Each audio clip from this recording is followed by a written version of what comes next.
What's up, everybody? Welcome to a brand new episode of MUT Tips. I'm your host, Sean Taylor from the Made Up Theater, and before we jump in, make sure to like the video down below, leave a comment, and as always, subscribe on YouTube down below to be informed of upcoming videos and live streams.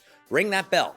Now let's jump into today's topic: how to form an authentic connection in improv. One of the most important goals in any improv scene is to connect with your scene partner, because the quicker you can connect and become in sync with each other, the easier improv becomes, because you can start to anticipate choices and everything that happens just feels more natural because you are affected by them directly. The first thing you could do to connect to your scene partner is through eye contact. One of the most common coaching notes I give to my students or performers is to look at each other, because there have been so many times when very important visual cues or action, environmental-based choices have been missed because of a lack of eye contact. And how do we grow a scene is by taking in those cues, taking in those choices from each other. And oftentimes it comes from, being really focused on a personal action, or maybe you're distracted by the audience and the instructor and you're kind of looking out to them for personal validation, or it's just being stuck in your head and not in the present. Eye contact is an immediate way to get you to the present. It happens instantaneously because the eyes are the windows to the soul. So the eyes are going to give you an immediate inspiration for how to respond. So in an improv scene, if you feel like your connection with your scene partner is not very strong, more often than not, it's because you don't know enough about them, or more importantly, how they feel. I sometimes advise students, at the top of an improv scene, have just at least 15 seconds of sustained eye contact, and even don't worry about the dialogue. Don't even worry about the action, because that eye contact is going to tell you everything. If they start to scowl at you, that causes you to change your eye contact, your facial expressions, and they get to take that in. Just very simple visual cues that can help grow a scene, especially at the beginning when it's most crucial. My next tip for establishing an authentic connection is through touch. Now, touch is a really effective way to establish or reinforce a relationship on stage. But just bear in mind, everybody has their own different response to touch. We all have boundary lines. Every single one of us has boundary lines.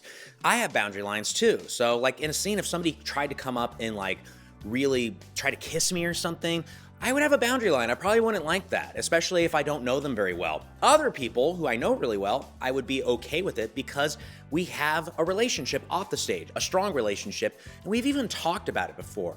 I recommend troops talking and discussing boundary lines as a way to respect those boundary lines rather than overstep them. Now, since there are different levels of touch based on familiarity and trust, what type of touch is permitted when it comes to improvising with someone who maybe you don't know very well? Maybe you're improvising with them for the first time. And I think the main type of touch you want to avoid is touch that takes away control from somebody. For example, if I go up to somebody and I push them really hard, I'm taking away control from them because, I might push them off balance and they don't have any control over the response they give because I've demanded that they fall or get pushed back far. And that's something that isn't taking care of my scene partner. With touch, we want to take care of our scene partner. So I might go up and shove somebody, but I do it as more of a little light, gentle push that almost simulates the act of pushing, and I give them control for how they respond. On the flip side, if it's more an intimate, not conflict-based touch, if somebody runs at me and picks me up and hugs me, I'm a little bit concerned and uncomfortable because I'm afraid I'm going to be dropped, I might get hurt. And that's also, again, taking away control from me. A good example of touch that doesn't take away control is a high five or a handshake. You're also asking for permission with that type of touch. And based on the response, it will start to solidify and define your relationship in a more dynamic fashion rather than just talking at each other. You're bonding through your touch. Touch is a form of communication. And one more thing about touch. Touch does not always have to be defined as just a flesh-on-flesh interaction. It can also be defined as a shared activity. So for example, think about the seesaw on a playground. You see two people doing that. It is an authentic connection because they need the other person to fulfill the action. It is a cooperative relationship between two people. And that is something we could take to the stage. So for example, maybe you're in a scene where you're washing dishes. What do you need? You need your scene partner to dry the dishes.